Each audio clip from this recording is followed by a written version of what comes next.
Today on Courtney's Sweets, we're making the easiest and most delicious chocolate chip cookies. There's no chilling time required and you can easily freeze the cookie dough. Let's get started. So in my mixer, I am going to combine some butter with sugar. I'm using vegan butter, which is dairy-free since my son is dairy-free. And then I'm going to add in the sugar. We're using regular sugar, and then we're going to also use brown sugar. I use more brown sugar than I use of the regular sugar. It makes for a better cookie. We're going to beat this until it's nice and fluffy. You want that butter and sugar to be really well incorporated, and you'll start to see that sugar and butter mixture get very creamy.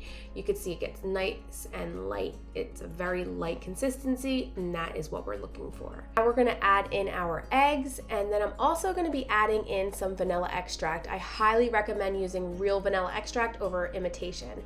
Now, if you couldn't have eggs, you could also use applesauce in this recipe, and that would make it completely vegan if you're using dairy-free alternatives.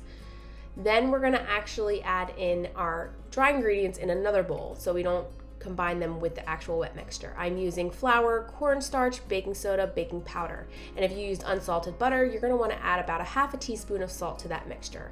We're gonna mix it till just combined and then add in those chocolate chips and mix this by hand. We're gonna gently fold them in because we do not wanna overwork this cookie dough. Now we're just gonna take a cookie scoop and plop it right onto our baking sheet, and here comes my biggest tip.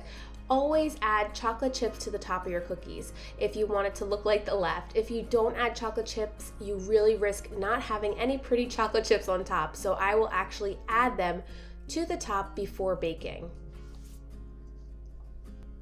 Now is my next favorite tip for cookies. We're going to line our counter with a towel, and then we're going to drop the cookie sheet.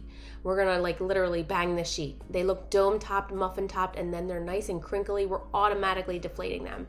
Then we let them sit for 2 minutes on the baking sheet, and then we'll transfer to a wire rack for them to cool even more. We hope you guys enjoy this recipe. Be sure to like, share, and subscribe, and we'll see you with another delicious recipe soon.